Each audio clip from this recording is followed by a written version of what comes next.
Hello there and welcome to the No Script Show. This is the first in our series looking at various components that make up a website. Today, we're going to be talking about accordions. The format for this series is that we'll first talk about the components in terms of when they may be helpful in the light of UX or not, but also we'll be looking at them in terms of accessibility and SEO considerations. We'll also talk about the code needed. But as this goes out as an audio podcast, we'll also follow this episode up with a part 2. This will be video content that looks at some code snippets and working examples. And as always, the person actually doing the real work is David Wormsley. Hello, David. Hello. So hopefully this format will work. I had this idea a long time ago, and I built this sort of site for my own use called the Intrinsic Framework. It's a bit of a joke name. I couldn't think what else to call it. Well, I was collecting all these snippets I got from other people and things that I might use. And when we did our show builds, we did 3 of these builds. Basically, I used the same pile of snippets. So I thought what we'll do is we'll try and brand that whole thing to match with this, so we can talk about stuff, and then we can actually show some of these snippets as well that anyone can use if they want to take away and use them, or tell me where I've got things wrong. That would be helpful too. So we're gonna have sort of like 2 websites in effect. We're gonna have one with the content, like the stuff that we talk about, the podcast, the videos, that kind of thing. But then also there'll be a different layer, the intrinsic framework layer, where you can go and see how these examples work and find the code and things like that. Exactly. So we're all putting it on the No Script Show. So we've got we did it anyway. I did some solo videos, didn't I, which we characterized as learn. They were short videos where we talked about code, or I talked about code then on my own. But now I'm going to do it with you because it's a lot more entertaining when I do it. Well, you're both nice. Okay. So we can actually bring up the show notes because we have got some notes to talk around. Here we are. Okay. Yeah. So this is going to be available at noscript.show/20 if you want to get in touch with us. And today it's all accordions all the way down. Yeah, the good, bad, and ugly. That's what it's a bit more like clickbait, isn't it? Yeah, it is.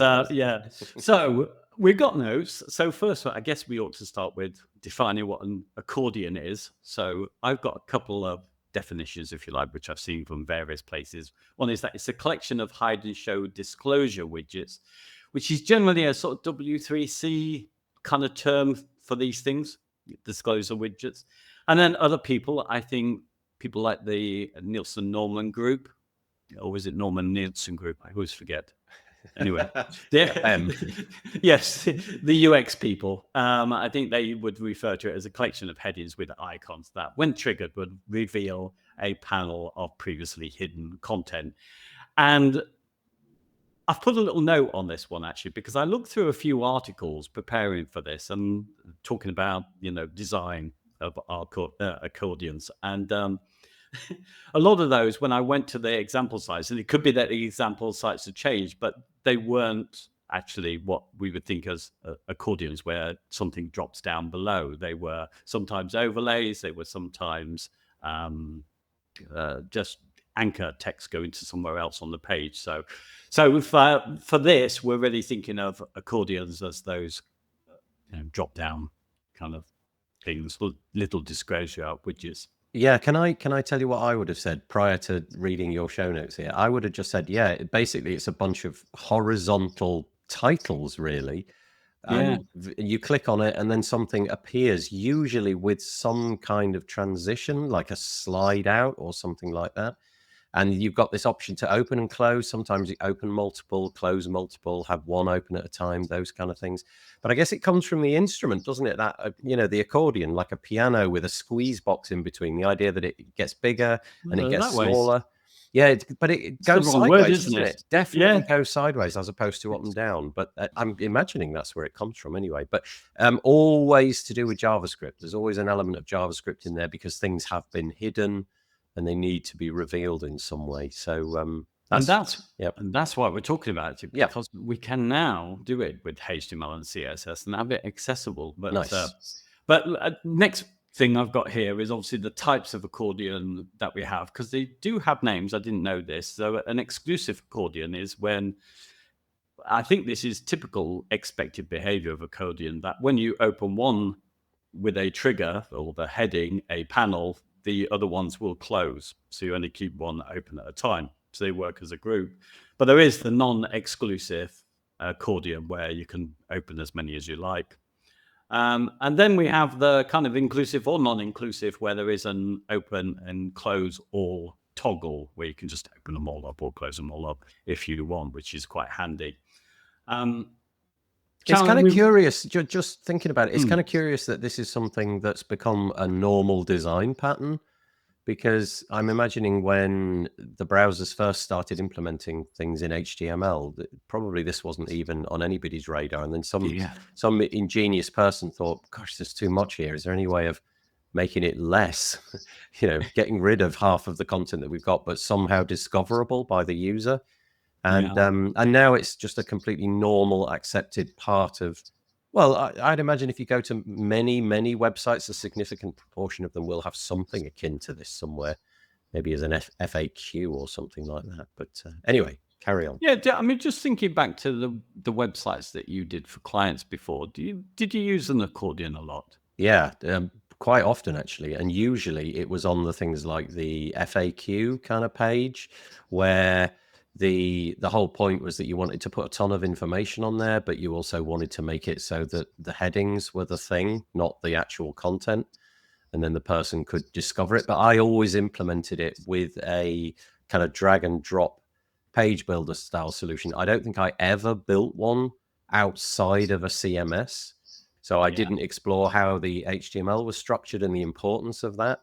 It was always just a, drop in a widget or a block or whatever you might do in the WordPress space, and then fill out the available containers. You'd have the title and then the actual content. That was it. But there's way more to this. And obviously now that it's being done with just CSS, you've got to know what those bits are.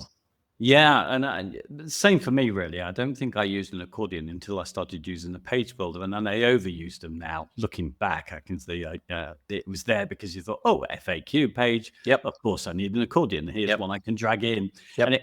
And anyway, we'll move on to that. Sorry, I interrupted myself. No, it's okay. The code needed, yes, that's what we're moving on. So this is the interesting thing, really, is that really, until recently, we always needed JavaScript. And if we wanted them to be accessible, we would need to add ARIA tags as well to those, so screen readers could understand what's happening. But from January 2020, we got the details and summary element that allowed us to make non-exclusive accordions effectively only with HTML. We don't even need the CSS, the browser's own style sheets will do what we want. So that was great.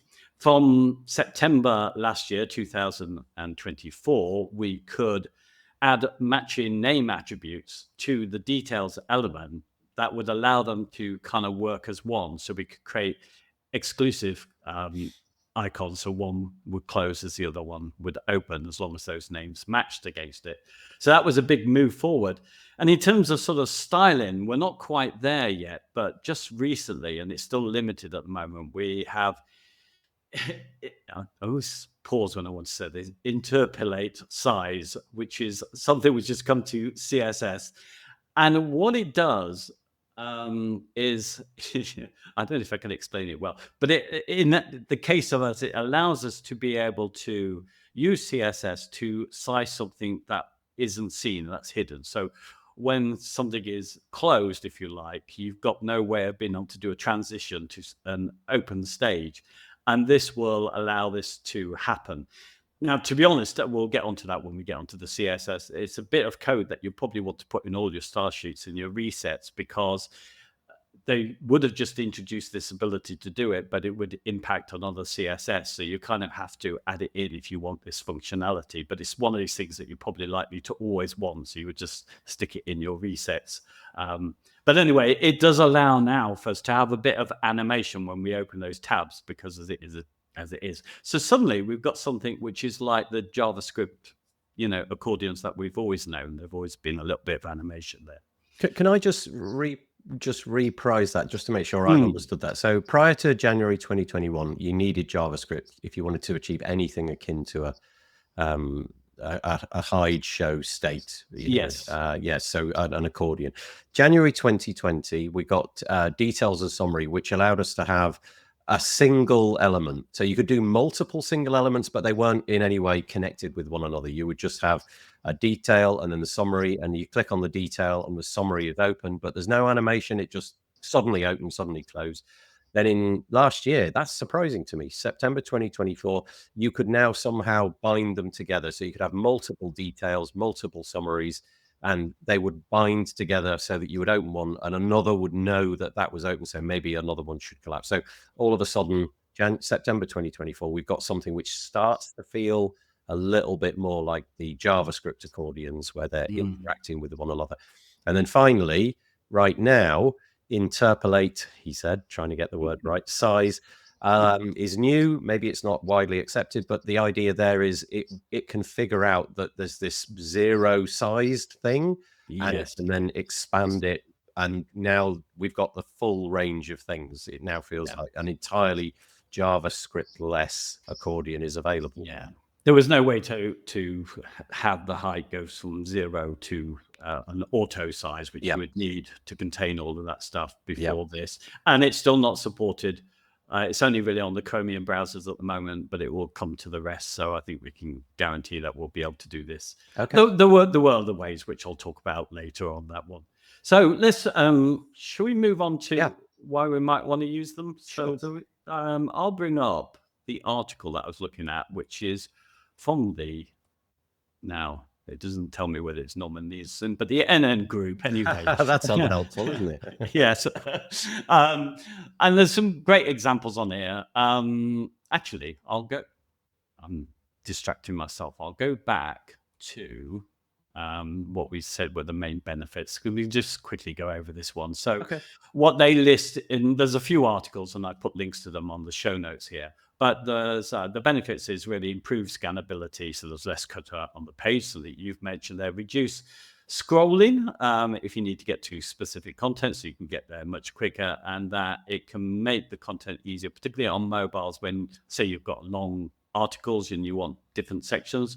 Or the thing we were looking at earlier where we thought was useful, where there might be a step-by-step process that you go through, say with a form where you complete this bit and you want to open the next bit to complete the next bit, so there's not this big overwhelm. Yep. The downsides, which we've got here, which will always depend on the use and implementation with this, is that there is for the user an increased interaction cost, so they have to keep clicking on stuff. There's fragmented access to information, so they can't compare the content in, if they're going to close, if it's exclusive, they can't compare what's in that information, so that can get annoying. And then there's all the other difficulties that are there. I mean, most accordions out there, when you look at them, don't function properly. But there are issues with being able to print out the content that's in an accordion, accessibility issues, which we'll touch on later, and sometimes with SEO, the content is hidden and not easy to find, or not easy to find with an in-page search. Yeah. So that would be a scenario where an accordion was collapsed. The DOM shows that a certain string of words through search is somewhere on the page, but where the heck is it? How do you locate it? Would you have to open that in order to click through the search to find it? Yeah, that's tricky. Yeah. I'll bring up that article, and apologies for those people listening to the audio only, but there's not much to see here. So there are a couple of quick examples which I thought were, I'll just scroll down these that they put in their article.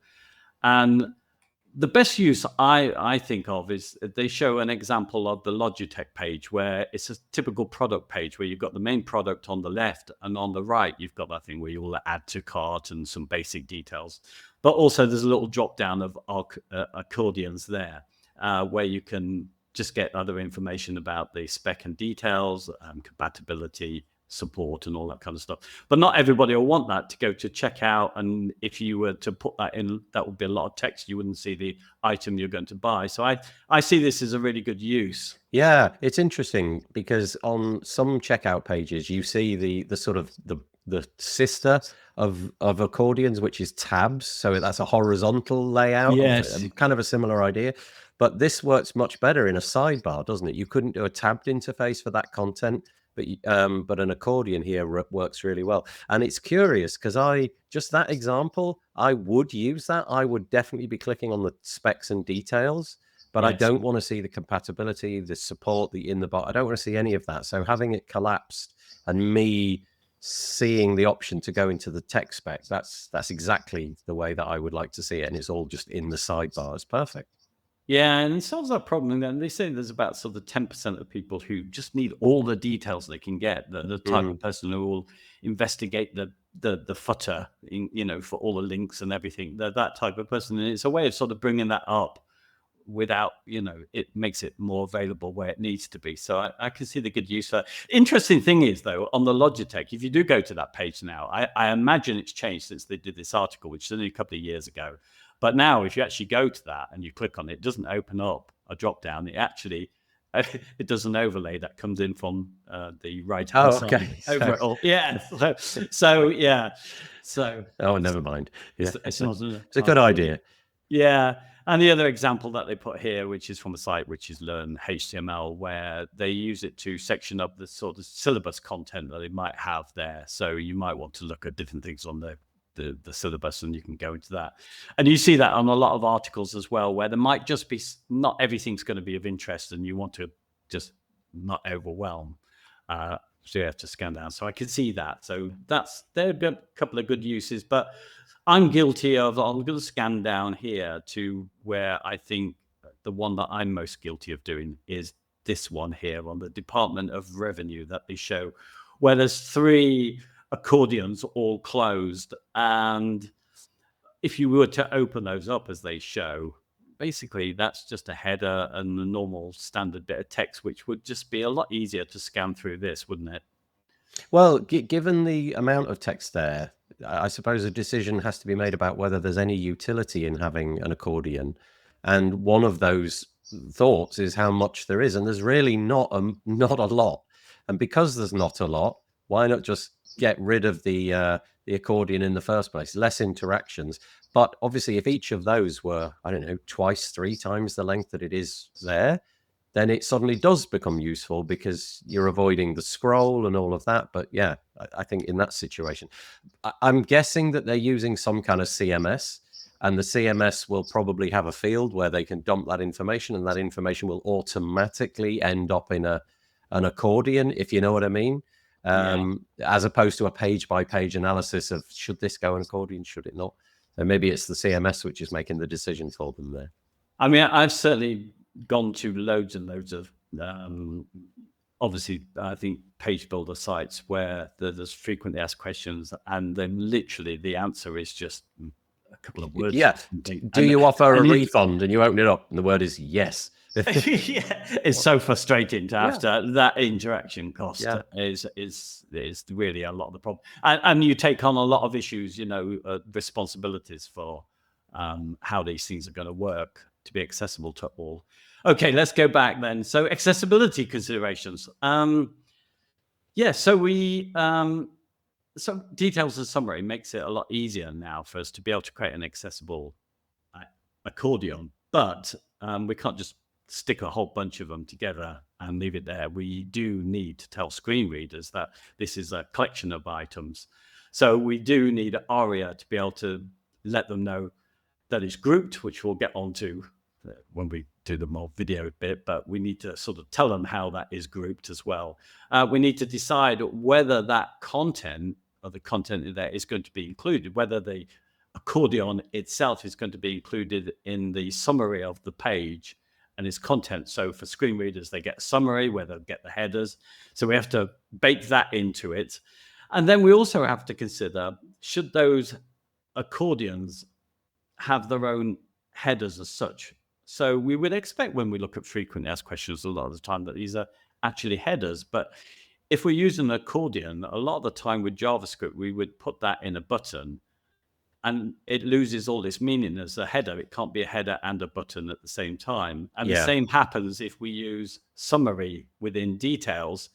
It's mapped to the button role. So if you can put a header in it, and stylistically, I think it will adopt that. but it loses its meaning as a heading.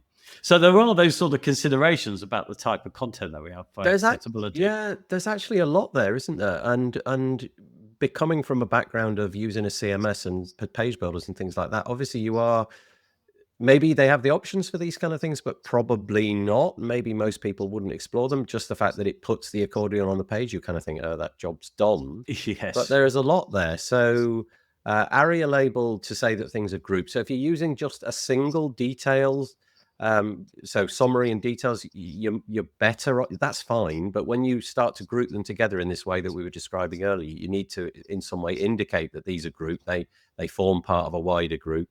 And then whether or not things don't need to go in the table of contents, and and exactly. Buttons as headings and headings as buttons is also problematic. Yeah. You're always going to need to put it in either a div, and you can give it a role of groups so somebody knows, but ideally you add ARIA label by and then put that to a title, which you may or may not want to hide for sighted users. Or if you want it to show up in the table of contents, we have to put that then in a section and do a similar thing. So it's quite interesting, all these considerations. So yeah, I doubt there would be a page builder one-off accordion that could swap to all of those different things. So probably, they're always going to be used wrongly in certain circumstances. Yeah. But nice to know that given the knowledge, which in part, there's an answer for each of those problems, the considerations, that's the right word. There's a way of doing it correctly. So that's good to know. Okay. Yeah. Design considerations. So we'll talk about that. So there's obviously more design control that you got if you're going for a JavaScript approach than you can, because there's some limitations with details and summary using it as an accordion, because as mentioned, we got this animation, but it's still limited at the moment. So that's not going to work for everybody. We've also got, and this is really interesting, I'll get into it more with the code, but we have the marker that we get by default, this little triangle, which changes. If we just use HTML and use the browser's own user agent styles, we get that out of the box. But when you want to change it, it becomes quite tricky. You can do some global changing of color. In theory, on the documentation, at least with web dev, it says that you will be able to replace that like any other marker and use like a bullet point, any of those listed, but it doesn't seem to work. And there are some still little quirks with that, because even if you remove by using content and put those in quotes with nothing in it to remove the marker against the marker, it gets removed, so you can add something else in. But that doesn't seem to work on Safari browsers at the moment. So, okay.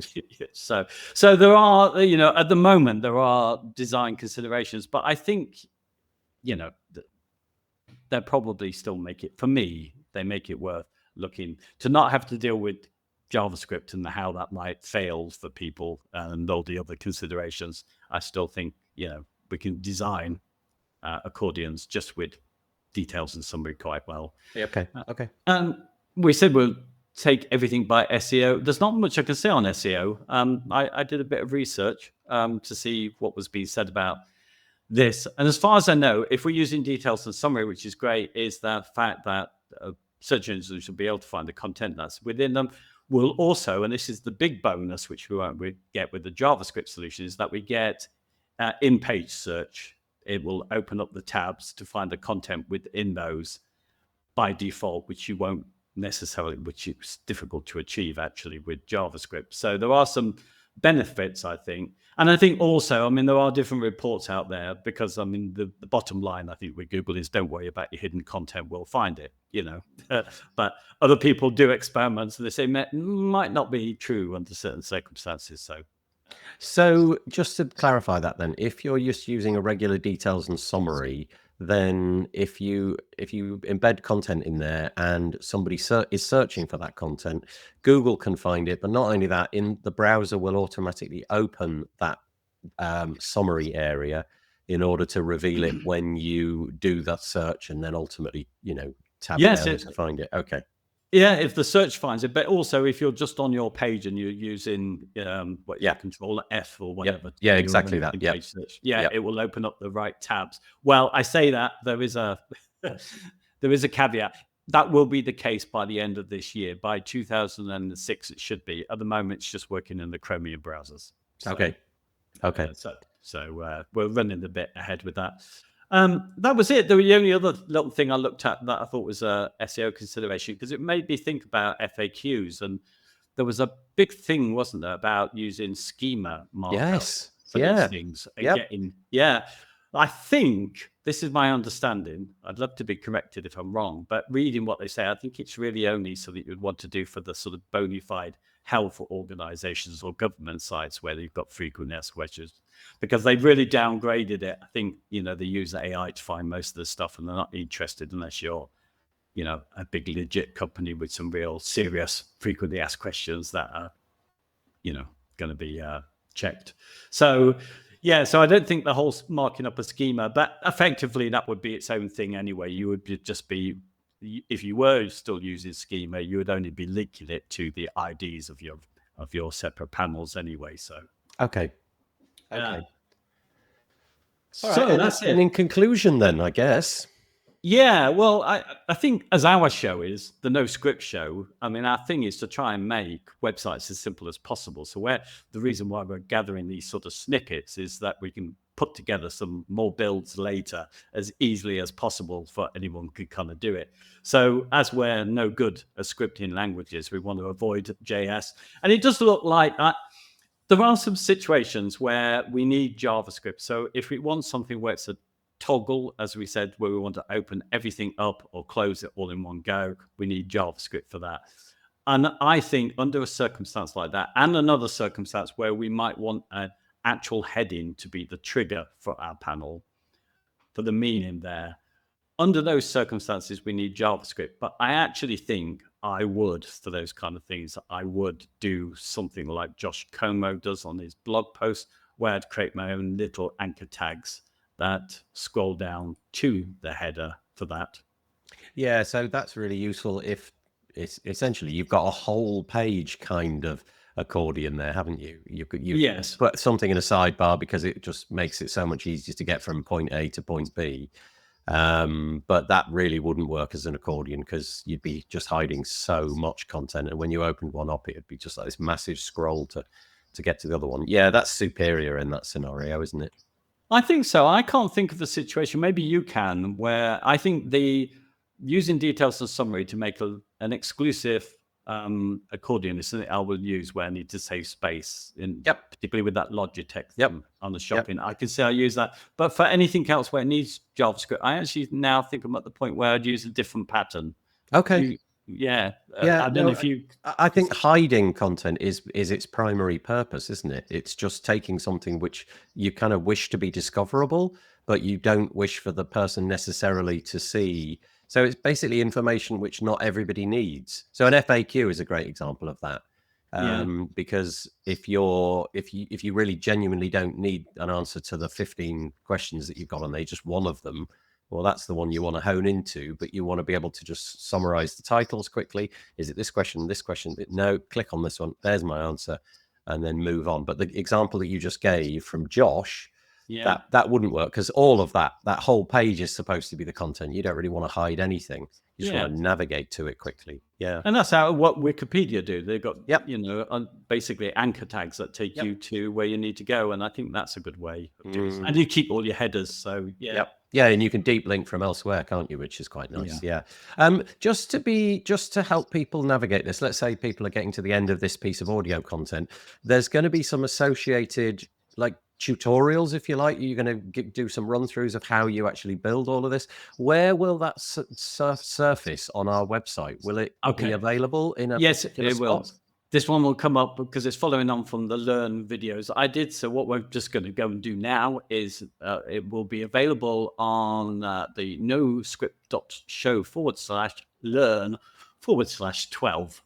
Got it. Okay. So they're not in sync. So 20. So this is the NoScript Show /20. It doesn't map. It's not like go to learn-20. So we're going to be NoScript Show /learn. And then obviously from /learn, you'll be able to see things, but coincidentally, this one is going to be /12 at the end as well. Okay. Makes perfect sense. There's some little teaser. Yes. So that's a really nice development that we're doing. We're doing these audio, video pieces of content where you can see us discuss the problem, if you like. And then we're going to go pause the video and then make some other content around how to actually build it. So that's quite nice. A new development for this whole enterprise. Are we done for today, though? Yeah. So it's just bye to our audio. Okay. Listeners. In that case, yeah. See you later, audio listeners. For the rest of you, we will continue and crack on with our learn. So I'll see you in a minute.